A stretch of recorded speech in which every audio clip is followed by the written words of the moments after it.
Hello there, everybody. This is Fearmy Games here with part 6 of the Clan Angrund campaign.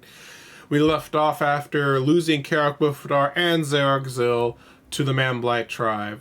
We retook it from the goblins who populated it because the Manblight tribe and the Crooked Moon have this kind of friendship going, which annoys me. One came from the north, one came from the south, and they both together just slammed right into me. It's very rude. I won't be able to, looks like I won't be able to like move out this turn. It looks like I left off with like I think maybe I just finished up the battle and moved in here or something like that. I forgot, honestly. So we're just gonna end turn here, just let it go on through. I've had a nice relaxing day. I watched a lot of anime. I got a headache for a little bit, then I ate some food, got some water, and the headache went away, so at least there's that. Probably after this, while this video's encoding, I'll probably go on a walk, get some exercise in on the outside. I did a little bit of exercising inside, but it's not quite the same thing, you know, as going outside. I've been up and doing enough of that. Mostly not because I've been lockdown bullshit or anything like that, but mostly because of the fact that I'm just lazy. I'm like, you mean I could just stay on my computer and be lazy? Count me in. That's basically me. I think I'm going to go for the Assassinate just to get him fully maxed out on what I want him to do. And then I'm going to try heading over to Zeragzil, try to go as fast as possible. Let's see, I want to kind of get there within like less than 3 turns. What I'm going to do is I'm going to force march and try and run there as fast as possible. I don't see any armies here. Let's see if I make it. Oh, well, I spotted an enemy ambush. So I think we're just gonna oversolve this. It's like 90. It's like almost 100% guaranteed that I'm gonna win this. Well, hopefully this wipes out the Manblight tribe. Good riddance to them for all the trouble they've caused me. Yep, there they go. They're dead. Let's execute the captives. Boom. The faction has been destroyed, and good riddance. Alright, let's up. Now we got some upgraded skills we can make use of. Let's go. Let's see, what do you do? Vigor loss. I actually like the vigor loss one. I'm gonna go vigor loss, because vigor loss should make it so that way they're able to fight longer and strong without getting tired, which I think is probably a good thing. Especially because my units aren't all that strong right now. So the more effective they can be, the better. I guess I'll go for increased mobility. I want to be able to move faster. And then we'll go for black powder after we get some upgrades on that one. I'm going to do deadly onslaught. That way he's better in combat. We'll get training a little bit. Like on the next level maybe. I want to make sure he's as strong as possible because like right now we're weak. We have like such a weak front line. We need whatever kind of front line we got to be strong enough to hold. You know what I mean? Probably want to, like, if I can afford it, once I recapture Zeragzil, I want to try push north. I'm gonna like probably camp out maybe Karak Bufdar and hope that the what was I gonna say? And like basically trust that they're not going to try and attack Karak Izor itself, and hope that I can, or if they do attack Karak Izor, that it can defend itself. Because Bufdar is screwed if I do not defend it, but Izor has a pretty decently sized garrison and walls. Looks like I can't afford it this turn, but I'm going to try searching the ruins, and if I can do this puzzle properly. So, to access treasure, solve the puzzle, a solution is always desired. So whichever one is by itself. So there's 1, 2, 1, 2, 1, 2, 1, 2. So it's this one. Here we go. So now I have 2,000. I'm still going to lose money, but based on the number that it has there, can I get any trade agreements with anybody? I can't get border princes until I settle Zeragzil for some reason, because I guess there's no roads from my capital there. Even though I feel like seems like, you know, you guys can just make a road here, but you're just too damn lazy. Alright. Sorry. Alright, so we can't colonize it this turn because of the fact that we just searched the ruins, so we're just going to do nothing. And we're going to just end turn and resettle it in just a moment. Once we resettle it, I'm not sure if I'll be able to afford to rebuild it. We'll have to be careful because you can see right here an agent of the Pirates of Tosa, and I see they've actually taken one of the settlements from Talea. if Talea falls, which it probably will, as two major factions right next to it, and Talea's a minor faction they will probably fall to the Pirates of Sartosa, and I'll have an enemy to my south and an enemy to my north. I've reconquered the settlement. Let's put in. I'm gonna go tax rate because I need money. More than I need public order, more than I need growth. I need money to be able to afford everything I need to make. So, even if it's just a little bit. All right, now let's try seeing if Border Princes still like us enough to give us trade. Perfect. The Border Princes trade gives us a decent amount of money, or at least it says in the negotiations, but it's harder to actually tell in terms of your actual overall profits. Which makes trade a little bit like jank. Though trade is at least a little bit more straightforward if you live in this game than it was like medieval, where I'm like, I just got trade with anybody I can. I'll always trade it for map information so I can see what the whole map look like. And then like it was hard to, and I couldn't really tell how well trade was doing. I would see a lot of caravans on the road. I'm like, great. But I was never fully. It was hard for me to know exact. Like I was never good enough at the games to always be certain. Though I might do a Lord of the Rings playthrough, Total War playthrough at some point, because that's actually such a really well made mod, and I really enjoy it. So I'm gonna give it a shot probably one day. All right, let's go. The raid remains. Even though I would prefer to smash the enemy in terms of like my personal decision as a lord, I'd rather smash the enemy. But apparently it's going to be reducing public order, so I'd rather have good public order here, especially if I'm not expecting combat. And let's start rebuilding this dwarf mining colony. That way we can start getting money out of Xeroxil. Basically my plan is going to rebuild an army, rebuild my economy, try to get an army built up again, one that, dwarf warriors instead of all these miners. Then I can push and take out the Crooked Moon. Until that point, I need to play a little bit safe. So this episode's probably going to be pretty boring. If there's combat, it's because I'm kind of being forced to by the fact that the AI is going like, for example, if I see Crooked Moon heading down this pathway here, and they try to bypass Karak Buftar, then we have a problem, because Xeroxil will be taken, and I'll like have to chase them down, and it'll be all kinds of just obnoxious. So that might be the only reason why I attack, or maybe I'll let them go to Xeroxil and I'll like chase after them, because Xeroxil is, even if they take it, there's not really much there for them to build off of, you know what I mean? Alright, so for this guy, I'm gonna go better melee shield, better melee defense, because now that he's like fully done with his agent role, like all of his upgrades, I'm hoping that I can make him into a decent melee fighter still. That way, in the event where I do have him in combat, he'll still able to do his job. Can I actually have him? I think it's this one. This one with less experience. I think.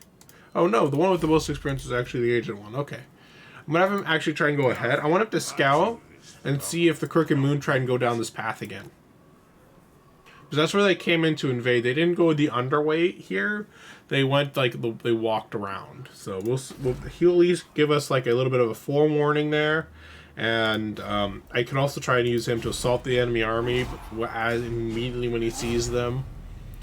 So that would just be overall pretty useful. Hopefully Talea holds and the border, and I think, did he declare war on the Border Princes? I wasn't paying attention.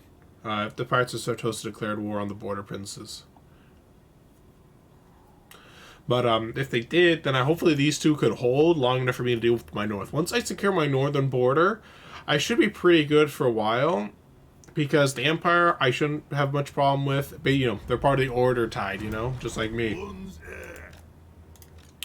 So hopefully once I take out Crooked Moon, I won't have anything to worry about my northern borders, unless the vampire counts do a lot of damage. I see the Skaven are hanging around here, but are they friendly with the Crooked Moon? I never actually checked. Crooked Moon are just at war with... Wait, no, here it is. They're at war with the Wood Elves, myself, and the Mutant Skits, but they're not at war with Fester Spike, which means Fester Spike, unfortunately, will not slow down the enemy for me. Unfortunate, but it happens. So we're just going to stay camped out here and doing the churn. Our units are still being nourished. One thing I actually did notice, I just noticed a little bit ago, was that the UI is actually slightly changed, it looks like, for the population mod. That or like some setting changed and I didn't notice it. I'll show it to you when it gets back to my turn. But they actually changed the position of like some of the UI for the population. So now you guys can actually see, oh, there's the Crooked Moon. They actually went from that direction? That's kind of weird. Alright, well, we're going to get Camp Down Carrick Buffdar. We're going to try and have that unit guy assault them. Try and weaken them as much as possible before combat. I do not need public order minuses right now. I'll take that.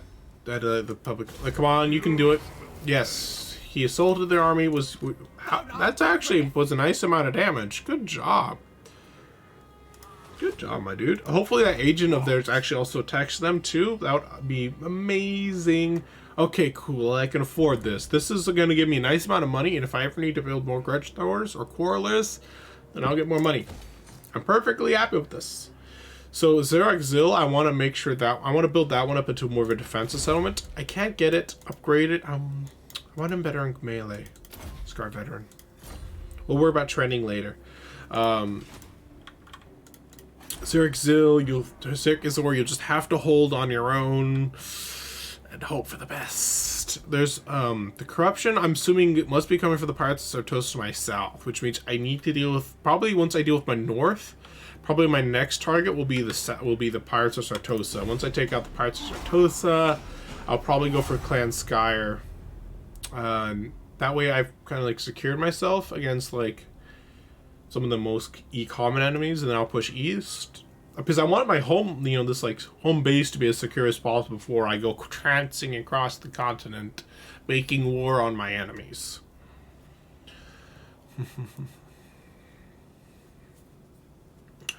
I don't see the Crooked Moon army, and it does not say that they're raiding me anymore. Can he scout them? I don't know. I don't know if he can find them. He doesn't see, I don't see them. Hopefully that's a good sign, me not seeing them. Next turn, I'm going to get Sparring Chamber, and that will be glorious, because I can actually start getting Dwarf Warriors again. I'll be happy to have that, so I'm not going to get this. I'm going to use Carrick Buffdar as my main, like, I guess, money settlement, it looks like. I won't be able to get Thunderous for a while, so I'm not going to get this upgrade quite yet. Oh, this one's nice. I need the money. I'm going to get interchangeable parts, that way my grudge throwers are not as costly. Oh yes, I like that. Money, money, money. Yep, I'm definitely getting that one. Upkeep reduction is always good. Always good.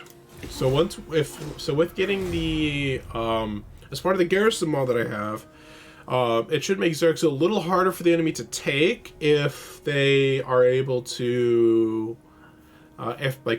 because on top of having, I'm going to build a wall settlement, the wall building chain there, but I'm also building the recruitment chain there. That should make it so that it's going to be harder to take, because part of the mod I'm taking is that if every time you build a unit creating army, you get actually a unit that adds to your garrison. It's hard. I don't think I explained that properly, but basically it's what it is. It is what it is. That guy got a nice amount of experience now. He's got a nice defensive buff there. He's only a little bit behind the other guy now. Let me scout up to my north. I need to be able to scout here because the enemy. Oh, there they are. They were in the other direction. Like, I don't have enough money to assault them. So these guys, actually, that unit's pretty wounded on their front. So is that one. I wonder if that's just from this guy's assault, or if the other guy assaulted him too. I'm not sure. I can't afford to take him out, unfortunately, but getting the ability to recruit dwarf. I think I can underway over to Carrick Izor without much difficulty. I'm gonna hope for the best, and I'm going to assault Skarsnik. Hopefully by assaulting Skarsnik, hopefully he's able to succeed again. And then if he succeeds, then I will be able to hopefully make it a lot easier to attack him. He failed me. So his army is pretty strong. Is 19 out of 20 actually instead of 20 out of 20, which I think is what he was at when I first saw him. So he's taking some damage. I have two options. One, I could try and fight him out with almost equal numbers. I can underway and get right. I think maybe I can get right next to him right there. No, I can't. I can't reach. But I can't reach actually. Oh, but I can't reach Kirk Izor in time. True King. What's his range? It looks like his range of movement will not be able to reach me here. So if I move, what's your range? If I move like here, I think I should be safe. Moving here will allow me to then underway next turn next to him, or at least get behind him. Enough, a little bit more.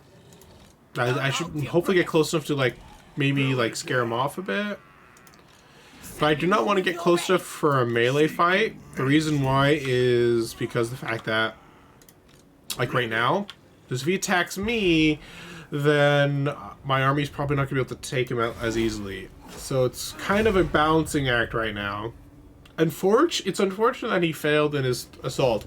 This guy has not been very good at assaulting, like, actually assaulting whenever I want him to. It's like, oh, I see an enemy army. Let's just have him assault. So he does lift the siege. So I have two options here now. One, I can try to attack him. Or two, I can fall back and start recruiting troops. It's hard. It's a bit of a hard choice. Well, actually, can I even afford to recruit troops, actually? How much are Dwarf Warriors? Dwarf Warriors, I could recruit one unit of Dwarf Warriors before I ran out of money.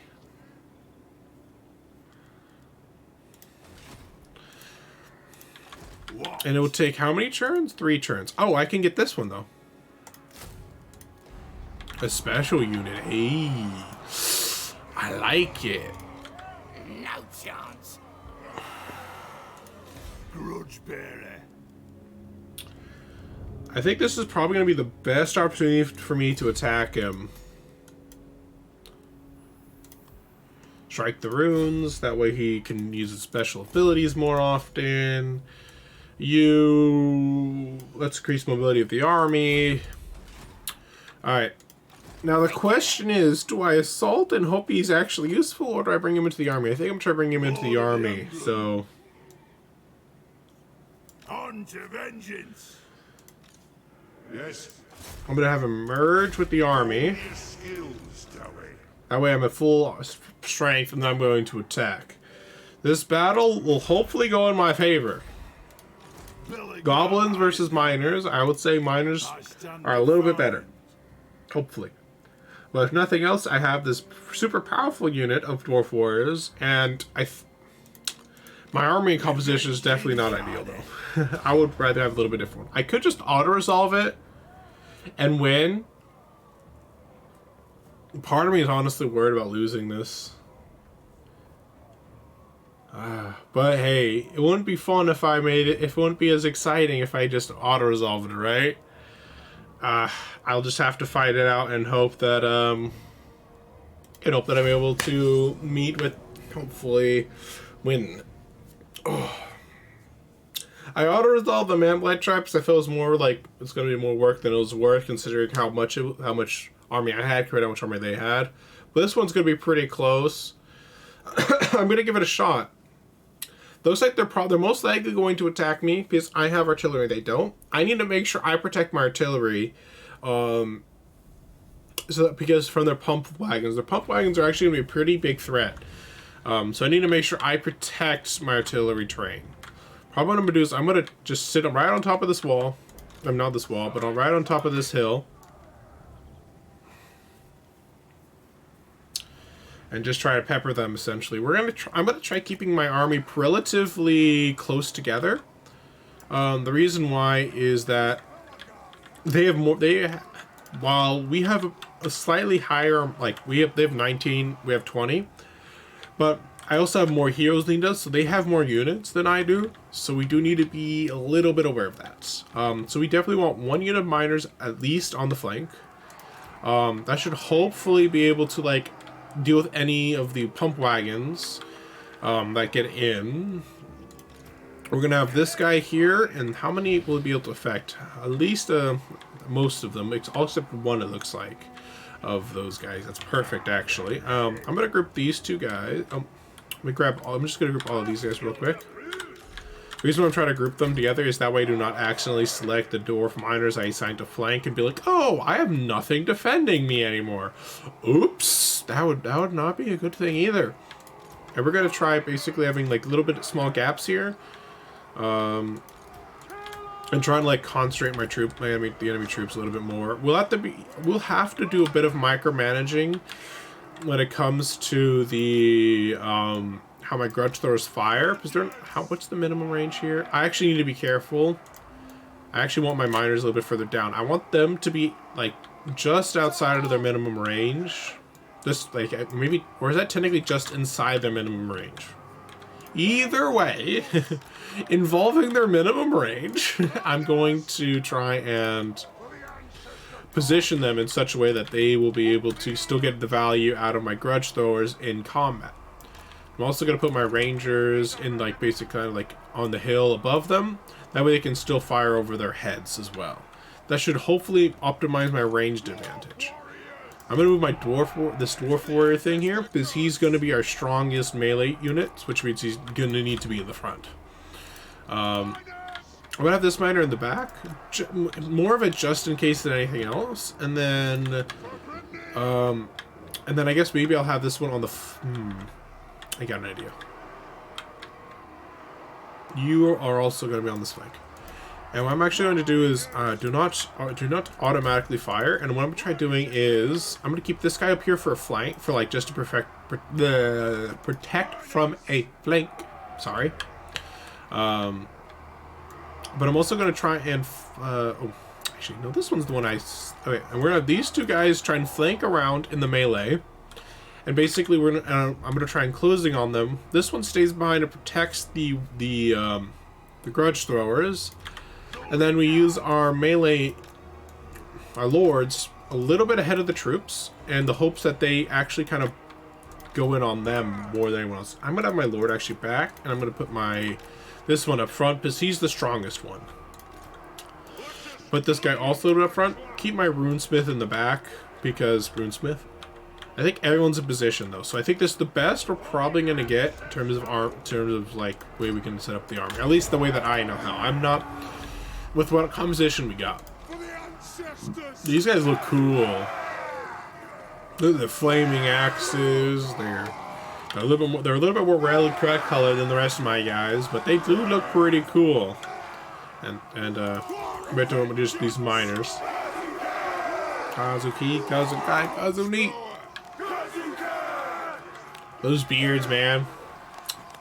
Man, imagine if I had a beard that long. Sometimes I talk with my girlfriend, and sometimes it's like, maybe I should get a beard that long. and she's like, great, I can braid it. Oh wow, the range of my grudge throwers are actually going a lot farther than I expected. They're able to hit them all the way down there. So if I micromanage my grudge throwers in a good way, I might be able to maximize their effectiveness. The angle of attack is actually slightly off from where I angled most of my grudge throwers, so they won't be hit by all of them. So I need to reposition this grudge thrower slightly. Once he stops being able to fire. Or actually, if he stops being able to fire, might be a more accurate word. So which one is this one? I want you to fire in that blob. I want you... there we go. I want to fire to that blob as well. They're doing a pretty decent job already. Too bad I can't see the night goblins until they're super close, but that's one of their advantages, is they're pretty good at staying hidden. There is Scar Snake over there. He's back from the dead. Him and his little pet too. I don't remember what the pet's name is. Oh, they're doing some nice work now. They're missing sometimes, but hey, I didn't ask for perfection. I asked for efficiency. Yeah, they're still, like, when they do hit, though, they're doing a nice amount of damage to those goblins before they even reach my lines. It's actually a surprising amount of them going, scary amount of them going this way, and very little going this way. So I might need to reposition where I'm going to reposition where Thane is, and my rangers over here. And my general, move him down here. Basically, a general repositioning of my army in preparation for this army, charging up here specifically, should help make up for it. Miners, keep an eye out for those pump wagons. Those are going to be the big threat to my beautiful grudge throwers. Almost got in position. They're almost close enough. I'm turning on... I'll just turn on Firewall now. They should be able to throw nicely. Come on, you can do it. Throw. Oh, yes, they got him. Beautiful throws there.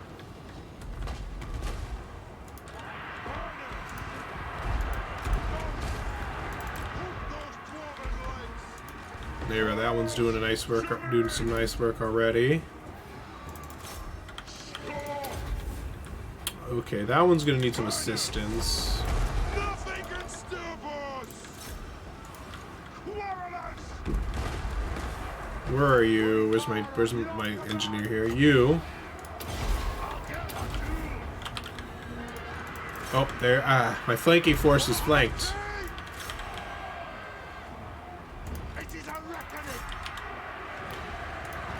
There's the nasty skulkers there. Alright, looks like I don't see the other pump wagon, so I'm going to send this guy around the flank now. Oh, there's the other one right there. He charged into my lord. Alright, good. That means we don't have to worry about as much. Perfect. This is going better than I thought it was going to go. Let's charge these guys into their flank there. We can have my general charge on these guys' flanks. My Thanes are doing a good job of just... They only got a couple units, but they did a good job with what little units that they were able to absorb. And basically just made their crime for mommy.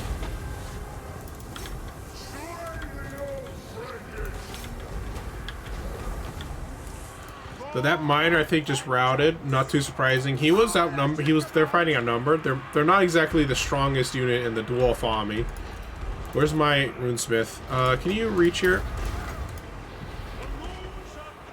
Alright, you did a good job.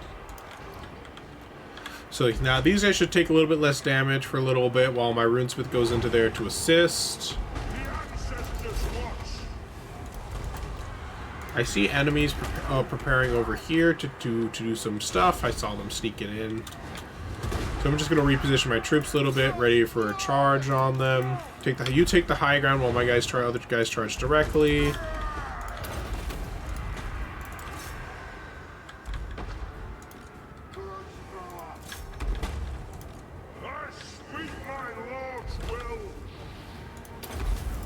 You, I actually don't mind you chasing. You're strong enough to do that. Scarstick is wavering over army losses. This is actually a battle that is going a lot smoother than I thought it was gonna go. And these warriors didn't really come into play very much. They got some kills, actually. But I'm surprised by how well that went. Can you chase him down with your potion still activated, maybe? I guess until it's gone, maybe. Come on, you can do it. Kill him! Kill him dead! Oh, the potion just ran out. Scarstick's gonna get away. Unless... Fire everything! Come on, you can do it. You can do it. Ah, they're not gonna kill him. He's gonna get away. Oh, well. I'm gonna just wait for them to get fully out of range. That way, whatever damage can be done will be done, and then we'll end battle. There, that was a nice. It was nice to get a nice decisive victory against them. Those grudge throwers, man, got so many kills. Those rangers actually got a respectable amount of kills too. Those blasting charges though, those got a nice amount of kills up front, and then they took like a decent amount of the fighting without dying. So that's very nice from them. My leader and my Thanes didn't need to actually do too much. Most of his the grudge throwers killed so many goblins before they got there. Height advantage for the win, plus range advantage. I was really worried those pump wagons were going to do a lot more damage. This pump wagon must have tried charging straight through the gap, but with my lord there, he was just he just got stopped and killed, I guess is what happened there. I didn't even notice until it was routing. But yeah, this one did a good job of beating this miner here. I had set to its flank.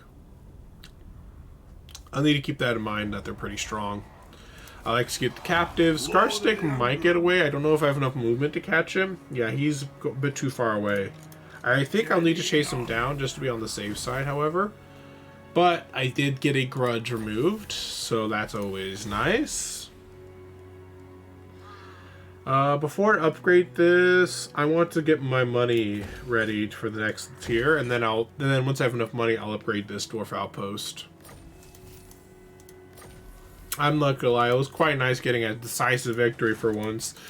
I've been having so much close losses and stuff like that this campaign. I'm just happy to finally have a definite win. I want maybe upset of this one. Maybe actually was more valuable than I thought. Oh, this one's gonna be super nice. I want this one. This is gonna be super nice. The reason why is that I'm gonna replace my army with dwarf warriors. You automatically begin at rank 13, almost. But this will be super nice as I replace these miners with dwarf warriors, because that way they'll actually start with reasonable amount of experience. You get deadly onslaught as well. That way you can do more damage. You become even more of a boss. I'm gonna actually do training. That way you can make my guys better. The forge. So what do I get? What can I build? What's the strongest thing? So if I had more with gold, I can make a veteran's hammer. Not too needed, not too necessary. I can make 3 weapons and 3 armor if I wanted to, but I don't think I'm going to make any of them. I can recycle stuff too. I don't think I should either, because not all my guys have been equipped anyways. That one's a nice ward. I give you the ward save. Do I have any bonus weapons? I don't have any extras left over for you. Well, actually, wait. This is my warrior thing. I'm gonna give the ward save to my warrior thing.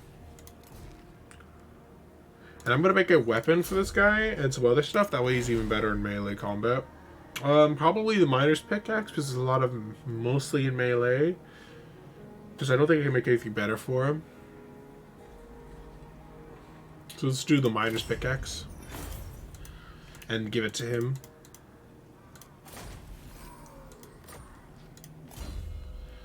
And give him a nice hand weapon. Wait, you are my hero thing. No, this is my runesmith. This is my runesmith, not the hero thing.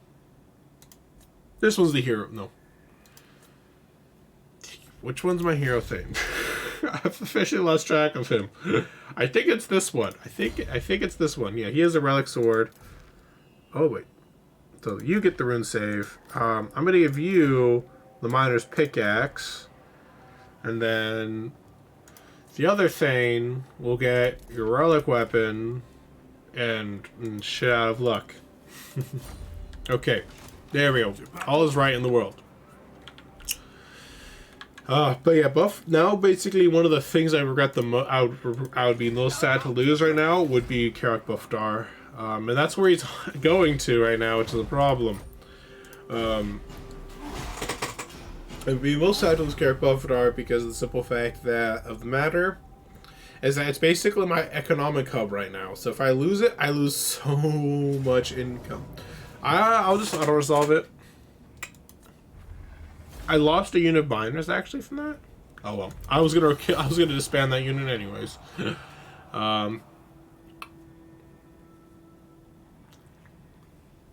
Alright, I guess now it's time to start recruiting. So I don't think the next level of the rate gain. Nice.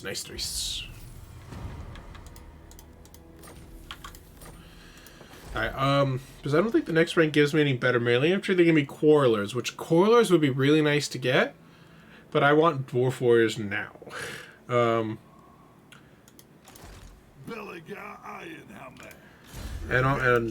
Let's get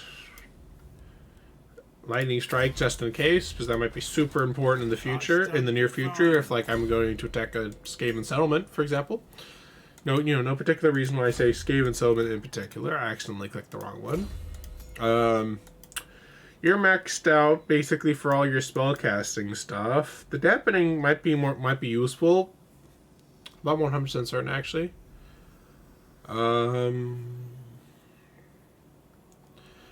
Master of the Forge, Oath Gold might be super valuable, but I'm gonna get first.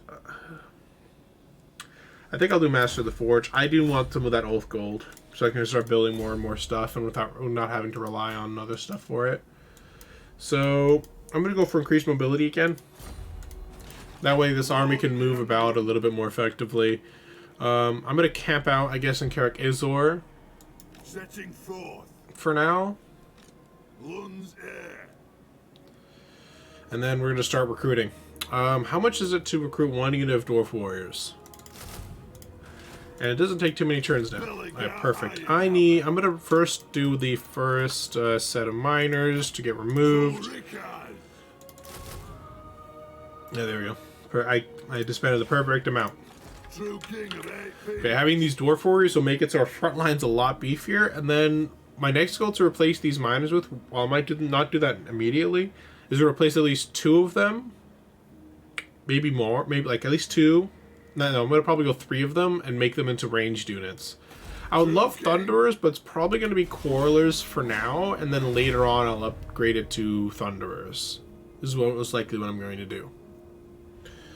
Probably won't be going on for too much longer in this part, especially because it's starting to get dark now. And I was planning to go on a walk before it got dark. And it's getting dark. I guess I'll need to put on a jacket before I go on the walk. I actually completely forgot to close the window behind me, so you might have heard a little bit of background sound from that. I'm not sure how loud it is for the mic. Sometimes mics are really sensitive, and sometimes they're completely the opposite of sensitive. What's quite nice is how much my population's starting to grow as things are improving. Ready. Alright. I think I'm going to end the part here. It's almost 40 minutes. That's always a nice time to start getting things paused and saved to go. So, hope you guys enjoyed this part. If you guys came this far, hopefully enjoying the whole series and everything I'm doing. I'm on YouTube, Rumble. I'm getting BitChute started, and I'm a little bit on Odyssey. Odyssey is kind of an annoying website to work with. So I'm not sure. So the only thing I'm really doing is Clan Angrund campaign stuff on it. Everything else I'm not putting in because there's a very small file size requirement compared to the other two, compared to Rumble. But if you also want to catch me live, if you want to watch my current live Skink stream on Mondays, or if you want to see some Guild Wars 2 raids, if you've never seen the game, curious about it, feel free to check it out on Tuesdays and Wednesdays with my raids Static. Otherwise, have a good day, night, wherever it may be, and see ya.